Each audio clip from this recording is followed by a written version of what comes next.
ദിവസം 100 രൂപ മാറ്റി വെച്ചുകൊണ്ട് നമ്മളുടെ ഒരു പരിചയക്കാരൻ 1,00,000 രൂപയോളം പലിശ കൊടുക്കുന്നതിൽ നിന്ന് രക്ഷപ്പെട്ടിട്ടുള്ള ഒരു കഥയാണ് ഇന്ന് ഈ വീഡിയോയിലൂടെ പറഞ്ഞു തരുന്നത്. അതെങ്ങനെയാണെന്ന് അറിയാനായിട്ട് ഈ വീഡിയോ നിങ്ങൾക്ക് അവസാനം വരെ കാണാം. ഞാൻ സുബീഷാണ്. റുപ്പിമംഗ് എന്ന് പറഞ്ഞ യൂട്യൂബ് ചാനലിലൂടെയും ആസ്ക് റുപ്പിമംഗ് എന്ന് പറഞ്ഞ വാട്സപ്പ് സർവീസിലൂടെയും പേഴ്സണൽ ഫിനാൻസുമായി ബന്ധപ്പെട്ട കാര്യങ്ങൾ പറഞ്ഞു തരുന്നത് ഞാനാണ്. ഞാനിപ്പോൾ താമസിക്കുന്ന സ്ഥലത്തിനടുത്ത് ഒരു ഷോപ്പ് ഓണർ ഉണ്ട് കേട്ടോ. നമ്മൾ ചെറിയ രീതിയിലുള്ള പർച്ചേസൊക്കെ നടത്തുന്നത് അവിടെ നിന്നാണ്. ചെറിയൊരു ഷോപ്പാണ്. പച്ചക്കറികളും കുറച്ച് പലചരക്ക് സാധനങ്ങളൊക്കെ വിൽക്കുന്ന സാധാരണ ഒരു കട. അപ്പോൾ ഞാനൊരു ദിവസം അവിടെ ചെന്ന സമയത്ത് അവിടെ ഈ പലിശയ്ക്ക് പണം കൊടുക്കുന്ന ആളുകളുടെ ഡെയിലി കളക്ഷൻ ആളുകൾ വന്നുകൊണ്ടിരിക്കുകയായിരുന്നു. അപ്പോൾ ഞാൻ ചോദിച്ചു, നിങ്ങൾ എത്ര രൂപയാണ് പൈസ എടുത്തിട്ടുള്ളതെന്ന് ചോദിച്ചു. അപ്പോൾ പറഞ്ഞു 75,000 രൂപയാണ് പലിശയ്ക്ക് എടുത്തിട്ട്. അപ്പോൾ എന്താ കാരണം എന്ന് ചോദിച്ചാൽ പറഞ്ഞു കൊറോണയായിട്ടുള്ള സമയത്ത് ഷോപ്പ് അടച്ചിട്ടുണ്ടായിരുന്നു. ആ സമയത്ത് കുറച്ച് വേറെ ആരോഗ്യ പ്രശ്നങ്ങളുണ്ടായി. അപ്പോൾ അങ്ങനെയുള്ള കുറച്ച് കടങ്ങളൊക്കെ ഉണ്ടായിരുന്നത് തീർക്കുന്നതിനായിട്ടാണ് എന്ത് ചെയ്യുന്നത്, ഈ 75,000 രൂപ ഇദ്ദേഹം കട എടുത്തിട്ടുള്ളത്. അപ്പോൾ അങ്ങനെയുള്ള ഈ 75,000 രൂപയ്ക്ക് എന്താ പലിശ എന്ന് ചോദിച്ചപ്പോൾ പറഞ്ഞു 3 രൂപ പലിശയാണെന്ന് പറഞ്ഞു. 3 രൂപ പലിശയോ? അതായത് ശരിക്കും പറഞ്ഞാൽ 3% പലിശ. 3% പലിശ എന്ന് ചോദിക്കുമ്പോൾ നിങ്ങൾ സന്തോഷിക്കുകയല്ലേ. 3% പലിശ മന്ത്ലിയാണ് കേട്ടോ. അതായത് ഒരു വർഷം 3 × 12, അതായത് 36% പലിശയാണ് ഈ സുഹൃത്ത് ഈ പലിശക്കാരന് കൊടുത്തുകൊണ്ടിരിക്കുന്നത്. മനസ്സിലായോ? അപ്പോൾ വളരെ വലിയ പലിശയാണല്ലേ. ഈ 36% പലിശ കൊടുത്തു കഴിഞ്ഞിട്ടുണ്ടെന്നുണ്ടെങ്കിൽ 2 വർഷം കൊണ്ട് ആ കടം വീട്ടണമെന്നുണ്ടെങ്കിൽ ഇരട്ടി തുകയാവും അല്ലേ. അപ്പോൾ ഞാൻ അങ്ങനെ ആദ്യത്തെ തവണ പോയപ്പോൾ കൂടുതൽ സംസാരിക്കാനായിട്ട് പറ്റില്ല. രണ്ടാമത്തെ തവണ പോയപ്പോൾ വേറെ പലിശക്കാരുമില്ല, ഞങ്ങൾ രണ്ടുപേരും മാത്രമേ ഉണ്ടായിരുന്നുള്ളൂ. അപ്പോൾ ഞാൻ കുറച്ച് സമയം കിട്ടിയപ്പോൾ ഞാൻ ആളോട് കുറച്ച് ഓപ്ഷനുകൾ പറഞ്ഞു കൊടുക്കാൻ തുടങ്ങി. ഇപ്പം നമ്മൾ വീഡിയോയിൽ വന്നിരുന്ന് പറയുന്നതിനേക്കാൾ എഫക്റ്റീവായിട്ട് നമ്മൾക്ക് ആളുകളെ നേരിട്ട് കണ്ട് സംസാരിച്ച് കഴിഞ്ഞാൽ അവർക്ക് അവരുടെ കാര്യങ്ങൾ മനസ്സിലാക്കി അവർക്ക് ഉള്ള ഉത്തരങ്ങൾ നമുക്ക് കൊടുക്കാൻ പറ്റുമല്ലേ. അപ്പോൾ നിങ്ങൾക്ക് പ്രൊഫഷണലായിട്ടുള്ള എന്തെങ്കിലും സപ്പോർട്ട്, ഫിനാൻഷ്യൽ കാര്യങ്ങളുടെ ക്ലാരിഫിക്കേഷൻ വേണമെന്നുണ്ടെങ്കിൽ നമ്മുടെ ആസ്ക് റുപ്പിമംഗ് സർവീസിൽ നിങ്ങൾക്ക് കോൺടാക്ട് ചെയ്യാം കേട്ടോ. നമ്പർ 8848030018 ആണ്. ഇദ്ദേഹത്തിനോട് അന്ന് നമ്മൾ പറഞ്ഞു കൊടുത്തത് എന്താണെന്ന് വെച്ചാൽ ഈ 75,000 രൂപ ഒരു 2 വർഷം ഇങ്ങനെ കണ്ടിന്യൂ ചെയ്ത് അടച്ചുകൊണ്ടിരുന്നാൽ ഏകദേശം 1,50,000 രൂപയൊക്കെ അതിൽ കൂടുതലൊക്കെ അടയ്ക്കേണ്ടതായിട്ട് വരുമെന്നാണ് നമ്മൾ പറഞ്ഞു കൊടുത്തത്. അപ്പോൾ അത് സമയം കൂടുന്തോറും അത് കൂടിക്കൂടി വരികയും ചെയ്യും. അതായത് 3 വർഷം 3.5 വർഷമൊക്കെ ആകുമ്പോൾ ഏകദേശം 1,00,000 മേളിൽ നമ്മൾക്ക് പലിശ കൊടുക്കേണ്ടതായിട്ടൊക്കെ വരും. അതായത് എടുത്ത മുതലിനേക്കാൾ കൂടിയ പലിശ തന്നെ നമ്മൾ കൊടുക്കേണ്ടി വരും. മുതൽ പിന്നെയും കൊടുക്കാം. അപ്പോൾ അങ്ങനെ വരുമ്പോൾ എന്താണ് അതിനൊരു ഓൾട്ടർനേറ്റ് മാർഗം എന്ന് ചോദിച്ചു. അപ്പോൾ അദ്ദേഹം തന്നെ പറഞ്ഞു, ഞാൻ വേറെ കുറേ കാര്യങ്ങളൊക്കെ നോക്കി. ഇപ്പോൾ സ്വർണ്ണ പണയം ഓൾറെഡി വേറെ പണയത്തിലാണ്. പിന്നെ മറ്റുള്ള ബിസിനസ് ലോണുകളൊന്നും നമ്മളിപ്പോൾ ഉള്ള ചെറുകിടക്കാർക്ക് കിട്ടില്ലല്ലോ. അങ്ങനെയുള്ള കുറച്ചൊരു വിഷമസന്ധിയിലാണ് അദ്ദേഹം. അപ്പോൾ ഞാൻ പറഞ്ഞു കൊടുത്തത് ചെറിയൊരു കാര്യം എന്താണെന്ന് വെച്ചാൽ, നിങ്ങൾക്കിപ്പോൾ ഡെയിലി ഒരു 100 രൂപ മാറ്റി വയ്ക്കാൻ പറ്റുന്ന ഒരാളാണ് എന്നുണ്ടെങ്കിൽ നിങ്ങൾക്ക് വളരെ എളുപ്പത്തിൽ ഇതുപോലുള്ള കടം ഒഴിവാക്കാനും അല്ലെങ്കിൽ ഭാവിയിൽ ഇതുപോലെ കടം എടുക്കാതിരിക്കാനും ഒക്കെ സാധിക്കുമെന്നാണ് ഞാൻ പറഞ്ഞു കൊടുത്തത്. അതെങ്ങനെയാണെന്ന് ചോദിച്ചപ്പോൾ ഞാൻ പറഞ്ഞത് നമ്മളുടെ സാധാരണ രീതിയിലുള്ള ഒരു ചിന്ത തന്നെയാണ്. പക്ഷെ അദ്ദേഹം ആ രീതിയിൽ ചിന്തിച്ചിരുന്നില്ല. എന്തുകൊണ്ട് അദ്ദേഹം അങ്ങനെ ചിന്തിച്ചിരുന്നില്ല? ഞാൻ പറഞ്ഞു കൊടുത്തത് എന്താണെന്ന് വെച്ചാൽ, അടുത്തുള്ള KSFE ബ്രാഞ്ചിൽ ഡെയിലി കളക്ഷനുള്ള ബ്രാഞ്ചിൽ ചിട്ടി ചേരുക എന്നുള്ളതാണ്. അതായത് ആളിപ്പോൾ തൃശ്ശൂർ ടൗണിൽ തന്നെയാണ്. അപ്പോൾ മിക്കവാറും എല്ലാ ബ്രാഞ്ചിലും ഡെയിലി കളക്ഷനൊക്കെ ഉണ്ട്. അപ്പോൾ ഒരു ബ്രാഞ്ചിൽ ചെന്നിട്ട് അവിടെ തുടങ്ങുന്ന ഒരു ചിട്ടിയിൽ ചേരുക.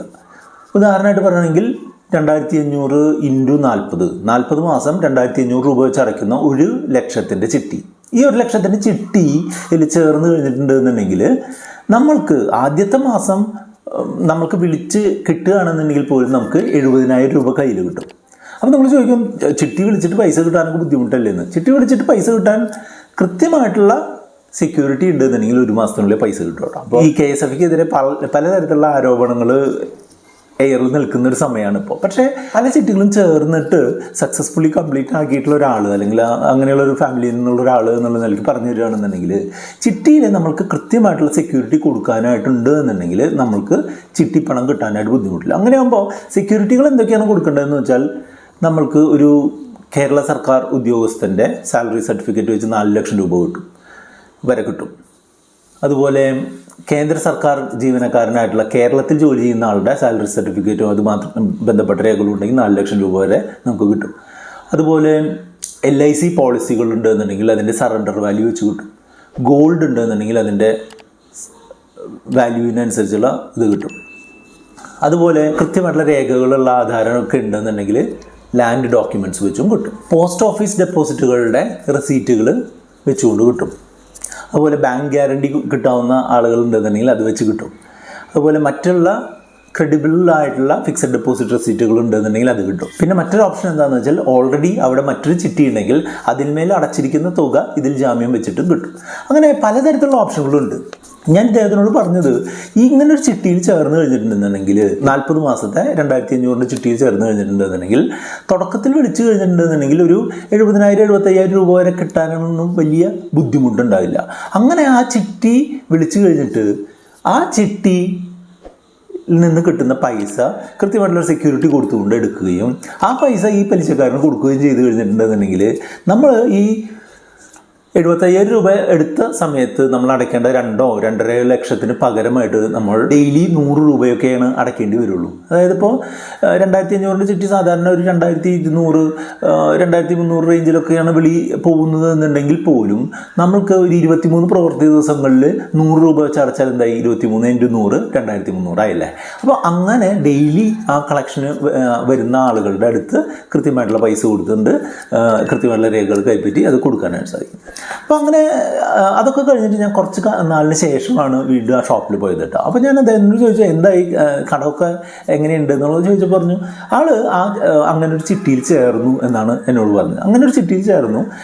3-ാമത്തെ മാസത്തോ മറ്റോ അദ്ദേഹം വിളിച്ചെടുത്തു. അങ്ങനെ 3-ാമത്തെ മാസം വിളിച്ചെടുത്തിട്ട് അദ്ദേഹത്തിൻ്റെ ഒരു ബന്ധു കേരള സർക്കാർ സർവീസിലുണ്ട്. അദ്ദേഹത്തിൻ്റെ സാലറി സർട്ടിഫിക്കറ്റ് വെച്ച് 70,000 രൂപയ്ക്ക് അടുത്തുള്ള ഒരു എമൗണ്ടാണ് അദ്ദേഹത്തിന് അന്ന് കിട്ടിയത്. ആ പൈസ കൊണ്ട് ഈ പലിശക്കാരൻ്റെ കടം തീർത്തു. ഇപ്പോൾ ഡെയിലി കളക്ഷന് KSFയിൽ നിന്ന് ആൾ വരുന്നുണ്ട്. ഡെയിലി കളക്ഷൻ 100 രൂപ വെച്ച് അടച്ച് കാര്യങ്ങൾ വളരെ സ്മൂത്തായിട്ട് പോകുന്നുണ്ട്. KSF ചിട്ടികൾ ഏറ്റവും ലാഭകരമായിട്ട് ഉപയോഗിക്കാൻ പറ്റുന്ന ഒരു രീതിയാണ് ഇതുപോലുള്ള വലിയ ലോണുകളൊക്കെയുള്ള ആളുകളുടെ ലോൺ ബാധ്യതകൾ തീർക്കുന്നതിനായിട്ടുള്ളത്. അപ്പോൾ നമ്മൾ പ്രത്യേകം ശ്രദ്ധിക്കേണ്ട കുറച്ച് കാര്യങ്ങളുണ്ട്. KSF ചിട്ടിയിൽ ചേരുന്നതിന് മുമ്പ് നിങ്ങൾക്ക് ആ ചിട്ടി വിളിച്ച് പൈസ കിട്ടുന്നതിനായിട്ട് നിങ്ങളുടെ കയ്യിൽ സെക്യൂരിറ്റികൾ എന്തൊക്കെ കൊടുക്കാനുണ്ട്. ഇപ്പോൾ ഭൂമിയുടെ ആധാരം തന്നെയാണെന്നുണ്ടെങ്കിൽ നിങ്ങൾ അത് ബ്രാഞ്ച് മാനേജറെ കാണിച്ച് ഇതിൽ ഇങ്ങനെയുള്ള കാര്യങ്ങളൊക്കെ ഉണ്ട് എന്നുണ്ടെങ്കിൽ എന്തൊക്കെ കാര്യങ്ങളുണ്ട് എന്നുണ്ടെങ്കിൽ പൈസ കിട്ടും, എത്ര രൂപ വരെ കിട്ടും എന്നുള്ളതൊക്കെ മനസ്സിലാക്കിയതിന് ശേഷം മാത്രം ചേർന്നാൽ മതി. അല്ലാതെ പ്രശസ്ത സിനിമാതിരി ചെയ്ത പോലെ യാതൊരുവിധ അന്വേഷണങ്ങളും ഇല്ലാതെ കുടുക്കിലായി പോകരുത് കേട്ടോ. ഞാൻ പറയുന്നത് ഇപ്പോൾ ആ നടിയുടെ കാര്യത്തിൽ മാത്രം, അല്ലെങ്കിൽ അവർ മാത്രമാണ് കുറ്റക്കാരെന്നല്ല. ഇപ്പോൾ അതിന് ഒരു അഗ്രസീവായിട്ട് മാർക്കറ്റ് ചെയ്തുള്ള KSFക്കാരും കുറ്റക്കാർ തന്നെയാണ്. അപ്പോൾ ഒരു ചിട്ടി എടുക്കാമെന്നവനെ കൊണ്ട് 4 ചിട്ടിയൊക്കെ എടുപ്പിച്ചു എന്ന് പറയുന്നത് സത്യമാണെന്നുണ്ടെങ്കിൽ അതെല്ലാം കുറച്ച് കടന്ന് കൈയായിപ്പോയി KSF ചെയ്തത്. അത് സമ്മതിക്കുന്നു. പക്ഷേ നമ്മൾ പൈസ കിട്ടേണ്ടത് നമ്മൾക്കാണ്, ആവശ്യം നമ്മുടെയാണ് എന്നുള്ളത് കൊണ്ട് തന്നെ നമ്മൾ ഈ ചിട്ടിയിൽ ചേർന്നിട്ട് നമുക്ക് ഉപകാരത്തിലേക്ക് വരുമോ എന്നുള്ളത് കൃത്യമായിട്ട് മനസ്സിലാക്കിയതിന് ശേഷം മാത്രം ചെയ്യുക. ഈ ഇദ്ദേഹത്തിൻ്റെ നമ്മളുടെ പച്ചക്കറി കടക്കാരൻ ചേട്ടൻ്റെ കാര്യത്തിൽ പറയുകയാണെന്നുണ്ടെങ്കിൽ വളരെ കറക്റ്റായിട്ടുള്ളൊരു തീരുമാനമാണ് അദ്ദേഹം എടുത്തത്. അങ്ങനെ ഒരു ഡെയിലി കളക്ഷൻ ഒരു ചെറിയൊരു ചിട്ടിയിൽ 100 രൂപ വെച്ച് അടയ്ക്കുന്ന ചിട്ടിയിൽ ചേർന്നുകൊണ്ട് വളരെ വലിയ രീതിയിലുള്ള പലിശ ബാധ്യതയിൽ നിന്ന് അദ്ദേഹം ഒഴിവായി. ഒരു കാര്യം നിങ്ങൾ പ്രത്യേകം ശ്രദ്ധിക്കണം കേട്ടോ. അതായത് ചിട്ടി എന്ന് പറഞ്ഞിട്ടുണ്ടെങ്കിൽ ഇതുപോലെ കടം തീർക്കാൻ പറ്റുന്ന നല്ലൊരു ഇൻസ്ട്രുമെൻ്റാണ് എന്നേ ഞാൻ പറയുള്ളൂ. ചിട്ടി ഒരിക്കലും ഒരു നല്ല ഇൻവെസ്റ്റ്മെൻറ്റോ അല്ലെങ്കിൽ ഒരു സേവിങ്സ് ഓപ്ഷനോ അല്ല എന്നുള്ളതാണ് എൻ്റെ ഒരു അഭിപ്രായം. നിങ്ങൾക്കിപ്പോൾ കൃത്യമായിട്ട് സേവ് ചെയ്തുകൊണ്ട് ഒരു ലോങ് ടേമിലുള്ള ഒരു വെൽത്ത് ബിൽഡ് ചെയ്യുന്നതിനായിട്ട് നിങ്ങൾക്ക് മ്യൂച്വൽ ഫണ്ടുകളോ സ്റ്റോക്കുകളോ പോലുള്ള കാര്യങ്ങളായിരിക്കും നല്ലത്. അതേസമയം തന്നെ നിങ്ങൾക്കൊരു ചെറുകിട കാലത്തെ ആവശ്യത്തിനായിട്ട് നിങ്ങൾക്ക് റിക്കറിംഗ് ഡെപ്പോസിറ്റ് പോലുള്ള നിക്ഷേപ പദ്ധതികളായിരിക്കും നല്ലത്. അപ്പോൾ ചിട്ടി ഒരിക്കലും ഒരു ഇൻവെസ്റ്റ്മെൻറ്റ് പ്രോഡക്റ്റ് അല്ല എന്നുള്ളതാണ് എൻ്റെ അഭിപ്രായം. ആ അഭിപ്രായത്തിന് യാതൊരുവിധ മാറ്റമില്ല.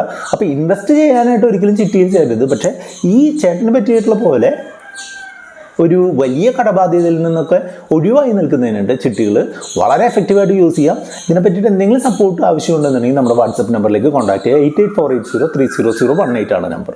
അപ്പോൾ ഇതുപോലെ നിങ്ങൾക്കും ആവശ്യങ്ങളുണ്ട് എന്നുണ്ടെങ്കിൽ നിങ്ങൾക്കും കൺസിഡർ ചെയ്യാൻ പറ്റുന്ന ഒരു ഓപ്ഷനാണ്. തീർച്ചയായിട്ടും ഇത് കൂട്ടുകാർക്ക് ഉപകാരപ്പെടാനുള്ള സാധ്യതയുണ്ട് എന്നുള്ളതുകൊണ്ട് തന്നെ എല്ലാവർക്കും ഇതൊന്ന് ഷെയർ ചെയ്ത് കൊടുത്തു കഴിഞ്ഞാൽ അവർക്കും കൂടെ ഹെൽപ്ഫുൾ ആയേക്കാം.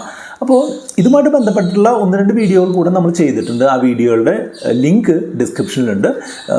കണ്ടുകൊണ്ട് നിങ്ങൾക്ക് മുന്നോട്ട് പോകാം. വീഡിയോ ഒന്ന് ലൈക്ക് ചെയ്യാനും കമൻറ്റ് ചെയ്യാനൊന്നും മറക്കരുത്.